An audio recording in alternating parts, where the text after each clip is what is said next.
প্রশান্ত মহাসাগরের গভীরে নিঃশব্দে এগিয়ে চলছে এক অদৃশ্য দানব। না, এটি কোনো সুনামি নয়, নয় কোনো সাবমেরিন। এটি বিশাল এক উষ্ণ পানির ঢেউ। বিজ্ঞানীরা বলছেন ৯,০০০ মাইল দীর্ঘ এই উত্তপ্ত জলরাশি ধীরে ধীরে পৃথিবীকে ঠেলে দিচ্ছে এক ভয়াবহ সুপার এলনিনোর দিকে, যার প্রভাবে ২০২৭ সালে বিশ্বজুড়ে দেখা দিতে পারে রেকর্ড তাপদাহ, খরা বা ভয়াবহ বন্যা।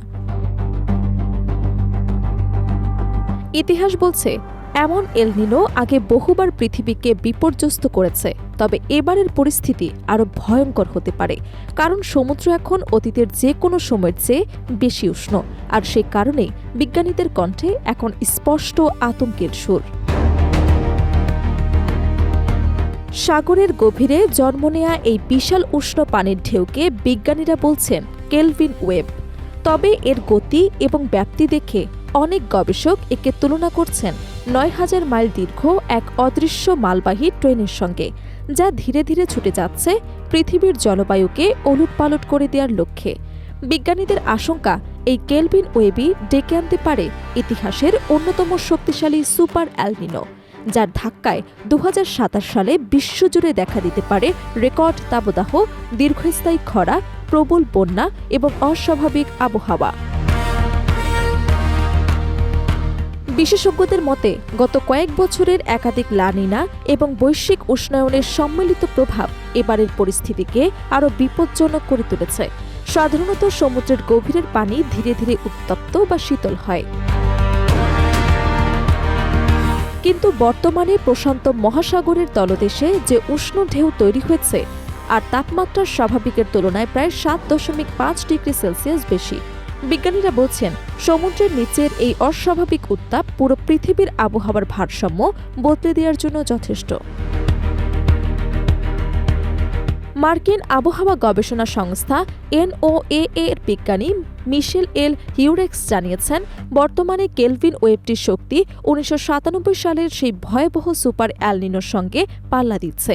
উল্লেখ্য, ১৮৫০ সালের পর থেকে এমন শক্তিশালী সুপার এলনিনোর ঘটনা ঘটেছে মাত্র কয়েকবার, আর প্রতিবারই তা বিশ্বব্যাপী বড় ধরনের জলবায়ু বিপর্যয় ডেকে এনেছে। তবে প্রশ্ন উঠছে, এলনিনো ও লা নিনা নিয়ে এত কথা, এলনিনো ও লা নিনা আসলে কি? এলনিনো মূলত একটি প্রাকৃতিক জলবায়ুগত প্রক্রিয়া, যা কয়েক বছর পর পর প্রশান্ত মহাসাগরের নিরক্ষীয় অঞ্চলের পানিকে অস্বাভাবিকভাবে উষ্ণ করে তোলে। বিপরীত অবস্থাকে বলা হয় লা নিনা, যখন একই অঞ্চলের পানি স্বাভাবিকের তুলনায় বেশি শীতল হয়ে যায়। তবে বিজ্ঞানীরা বলছেন দীর্ঘমেয়াদী বৈশ্বিক উষ্ণায়নের কারণে এখন এই স্বাভাবিক প্রক্রিয়াগুলোর তীব্রতা আগের চেয়ে অনেক বেড়ে গেছে। কেলভিন ওয়েভ নামটি এসেছে বিখ্যাত বিজ্ঞানী লর্ড কেলভিনের নাম থেকে। এই বিশাল উষ্ণ ঢেউ তৈরি হতে সময় লাগে বছরের পর বছর। এর মূল শক্তি আসে পশ্চিম প্রশান্ত মহাসাগরের সেই উষ্ণ অঞ্চল থেকে, যা ইন্দোনেশিয়ার পূর্ব দিকে অবস্থিত।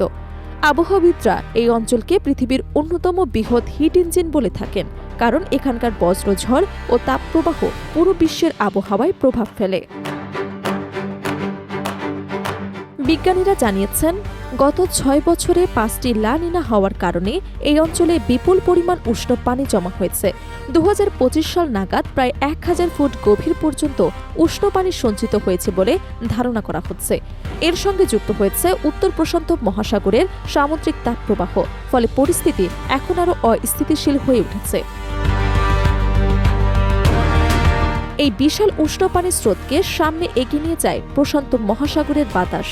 সাধারণত পূর্ব দিক থেকে বইতে থাকা বায়ু কয়েক বছর পর পর দুর্বল হয়ে পড়ে। চরম অবস্থায় তা আবার পশ্চিম দিক থেকে প্রভাবিত হতে শুরু করে। এই ঘটনাকে বলা হয় ওয়েস্টার্লি উইন্ড বার্স্ট।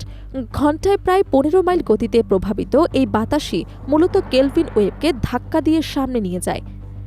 বিশেষজ্ঞদের মতে ২০২৬ সালের এপ্রিল মাসে ৩টি ঘূর্ণিঝড়ের প্রভাবে তৈরি হওয়া শক্তিশালী বাতাস এই কেলভিন ওয়েভকে পূর্ণ শক্তিতে জাগিয়ে তোলে। বর্তমানে এটি দ্রুত দক্ষিণ আমেরিকার পশ্চিম উপকূল, বিশেষ করে পেরুর দিকে অগ্রসর হচ্ছে।